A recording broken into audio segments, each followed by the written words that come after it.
hay varias preguntas que son redundantes, constantes, que me las hacen como maestro de enseñanza, y algunas de ellas son: ¿qué Biblia debo leer?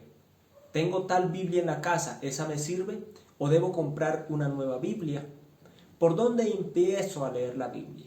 ¿Por qué debería confiar en la Biblia? ¿Por qué debería creer en lo que la Biblia dice? ¿Cómo traer más luz sobre un pasaje de la Biblia que me parece oscuro, que no puedo entenderlo? ¿Por qué la Biblia tiene esta cantidad de libros o esta cantidad? ¿Quién determinó eso? ¿Por qué? ¿Cuándo? ¿Cómo? ¿Dónde? Etcétera, etcétera. Para responder a varias de esas preguntas he decidido elaborar este video, en el cual pido que me acompañes, puedas suscribirte a mi canal, compartirlo, para siempre traer ayuda a las personas que están buscando esas respuestas a esas preguntas, y obviamente poder descansar sobre el texto bíblico, sobre la escritura, con mayor entendimiento y con la paz y la certeza de que lo que estamos estudiando nos va a nutrir, nos va a ayudar, y no que vaya a ser una pérdida de tiempo. Porque debemos partir de un punto muy importante. La Biblia puede leerse solamente por conocimiento, por sabiduría. Pero si queremos ir más allá, o partimos con ese entendimiento de humildad y mansedumbre cuando nos acercamos al texto, yo te lo puedo asegurar por testimonio propio y experiencia personal, que tu vida va a cambiar en 180 grados para siempre, en todos los órdenes, en la manera de relacionarte con tu prójimo, con tu familia, con tus seres queridos, en tu parte laboral, en tus negocios, en cómo formar a los hijos, en cómo administrar las finanzas, etcétera, etcétera. Entonces, de una u otra manera, vale 100% la pena.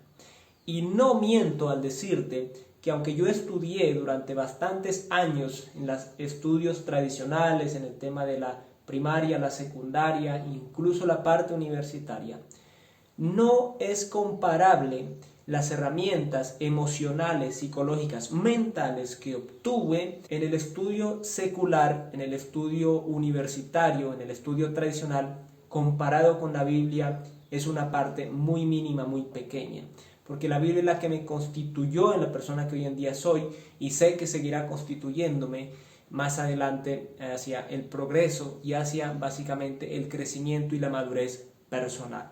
Así que sin más, les doy la cordial bienvenida. Ya comenzamos.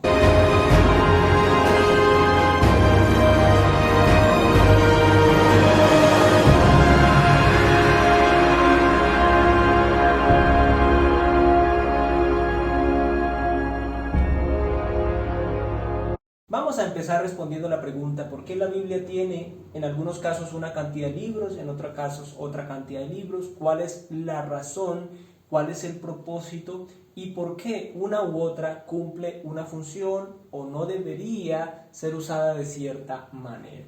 Partamos de lo siguiente. En cuanto a los libros de la Biblia, tenemos dos cánones que son los más usados en el entendimiento y en la traducción de la Biblia.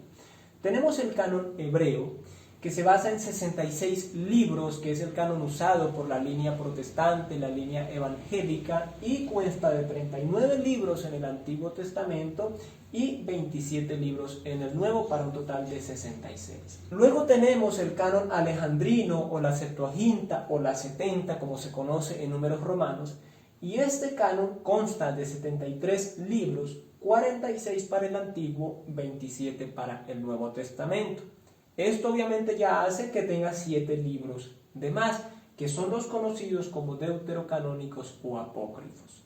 Partamos de algo que puede sonar un poco duro, pero es la realidad. El canon más limpio para el estudio es el canon basado en el hebreo o en el Tanaj.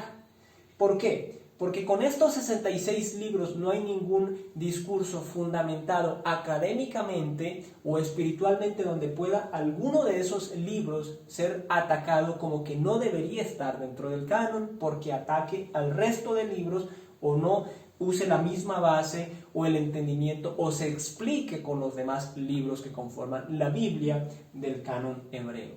Mientras que con el canon alejandrino sí sucede eso. Están los libros del Antiguo Testamento a los cuales se le añaden los deuterocanónicos, que generalmente son 7, algunas veces es más, algunas veces es menos, de acuerdo a la Biblia que estemos tratando de esta traducción, de este canon.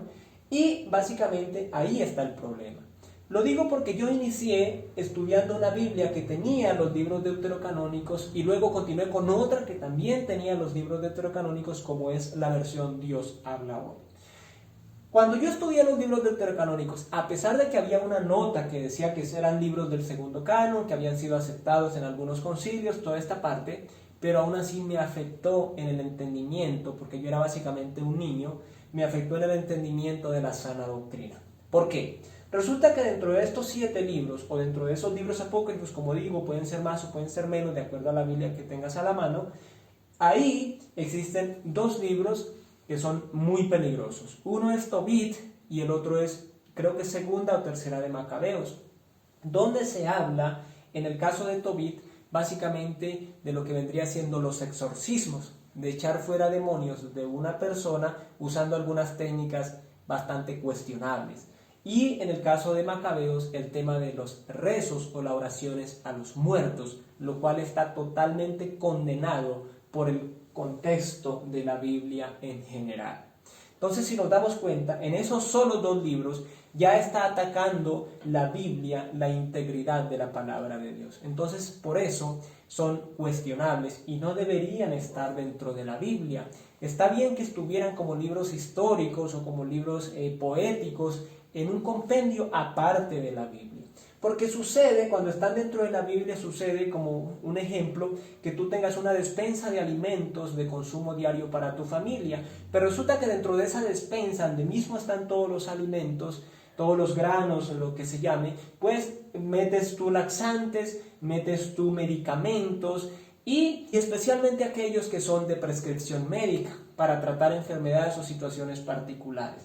Puede resultar que en algún momento ingieras o alguno de tu familia ingiera algo de ello pensando que es un alimento y le puede hacer un daño terrible.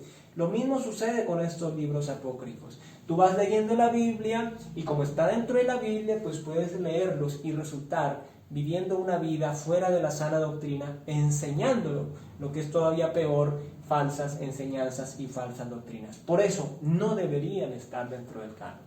¿Pero por qué sucede así? El canon hebreo o Tanaj llamado, que en este caso pues aplica al Antiguo Testamento, pues contiene solamente 39 libros, en el caso diferente de los 46 de la Septuaginta. Entendamos que el canon hebreo viene de cierta manera amparado por el pueblo de Israel.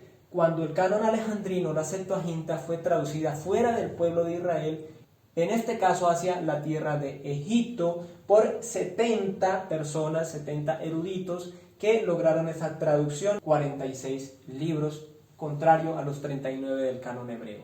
Y entendamos que por la misma Biblia de Dios está sostenido que la palabra fue dada, el ministerio de la palabra, de la escritura sana, fue dada al pueblo de Israel, no al mundo gentil o conocido normalmente como pagano.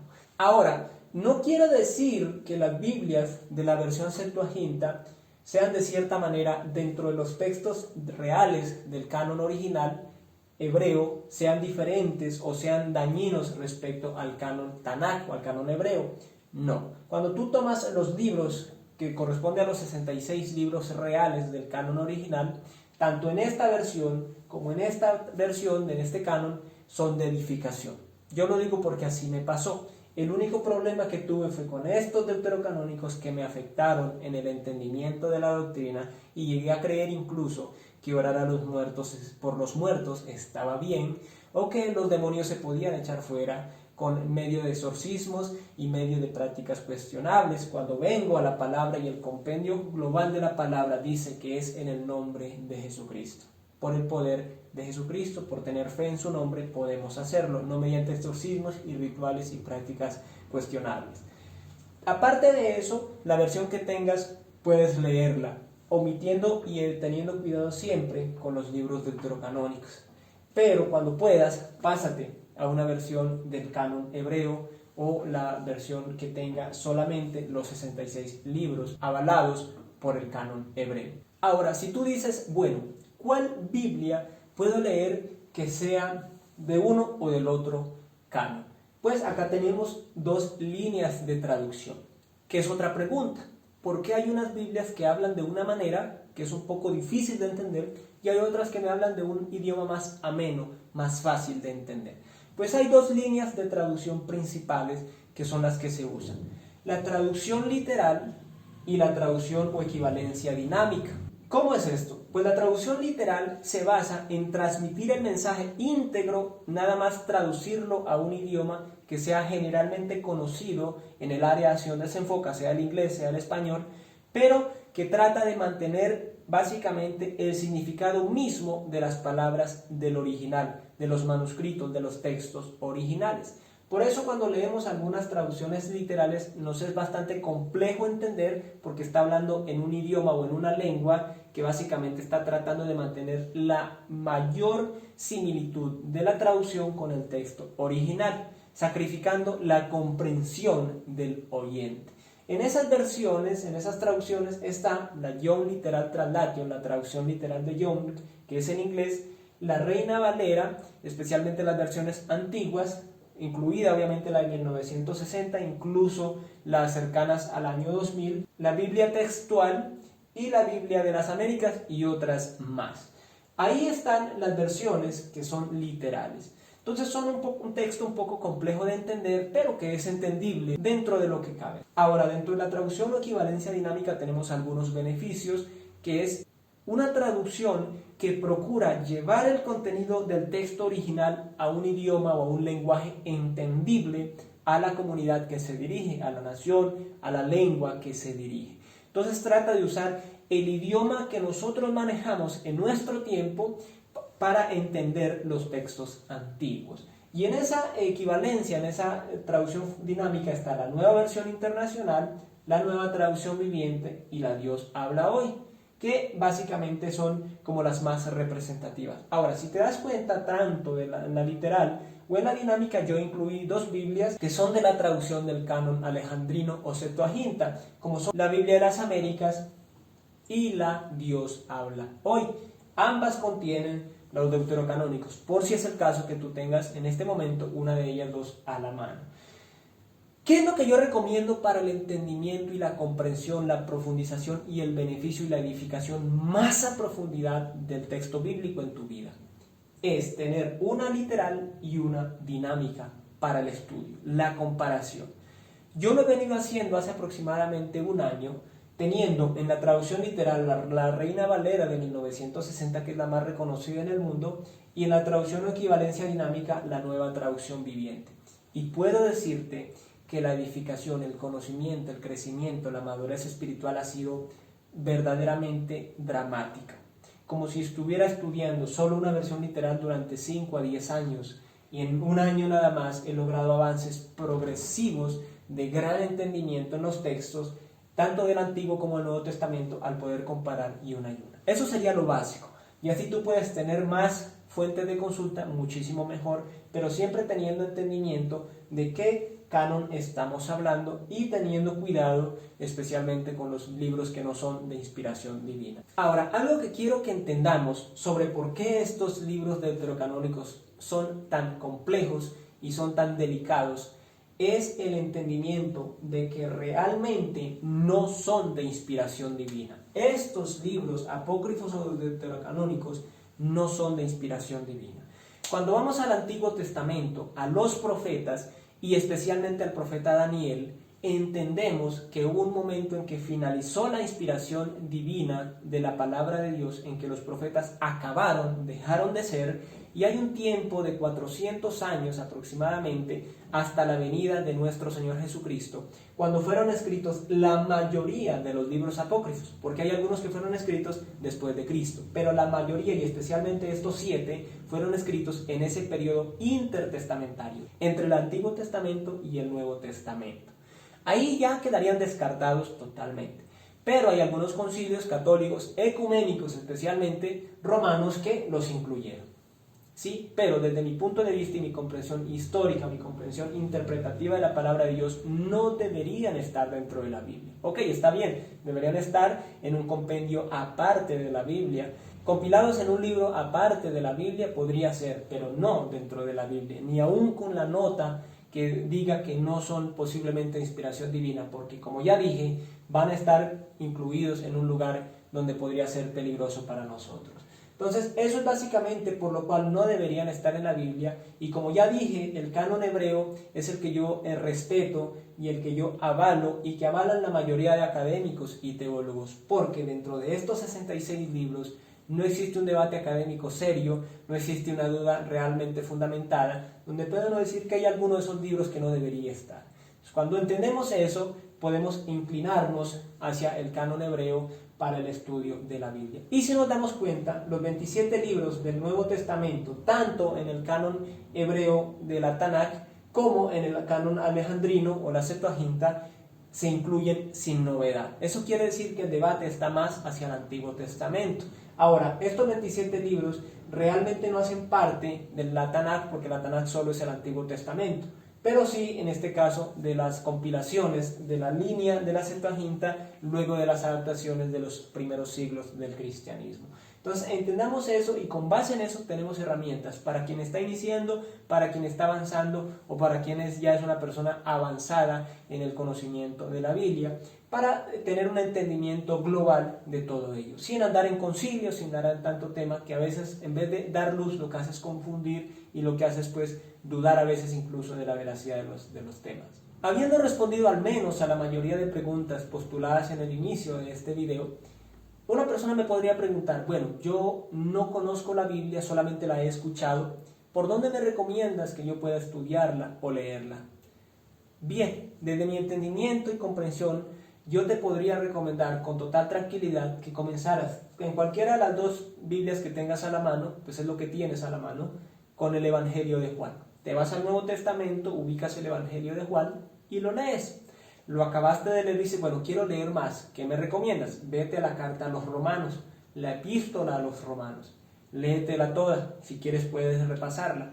¿Por qué? Porque es una epístola de doctrina básica y fundamental donde nos habla de los medios de gracia de la salvación real y verdadera en Jesucristo. ¿Quieres leer otra carta? Vete a Efesios, la carta a los Efesios, maravillosa también. ¿Quieres seguir leyendo? Puedes irte a Corintios, o ya puedes ir y empezar una lectura sistemática de la Biblia, puede ser desde Génesis o el Nuevo Testamento como tal, pero la Biblia toda es para estudio, toda es para edificación. Siempre con humildad, siempre con tranquilidad, con mansedumbre, nos acercamos al texto y vamos a ser muy bendecidos. Entonces, tanto la versión que tengas, pues es lo que tienes a la mano, puedes leerla en ese orden. Ahora, algo más que yo te podría recomendar es siempre que te acerques a la Biblia, haz una pequeña oración, una corta oración. Padre, oh Dios mío, me acerco a tu palabra y pido que tu Santo Espíritu me guíe a toda verdad en el nombre de tu amado Hijo Jesucristo. Amén. Ya, arrancas. Y luego la misma Biblia y el Espíritu Santo te va dando esa capacidad de entendimiento, oración. Tu vida va creciendo exponencialmente, como ya lo dije desde el inicio. Eso básicamente sería con todos ustedes. Gracias nuevamente a quienes se suscriben, comparten este material que me ayuda bastante y me motiva para poder seguir trayendo este material para todos ustedes. Siendo todo, Dios nos ha bendecido eternamente en Cristo Jesús, a quienes creemos en Él, y nos vemos en un próximo video. Adiós.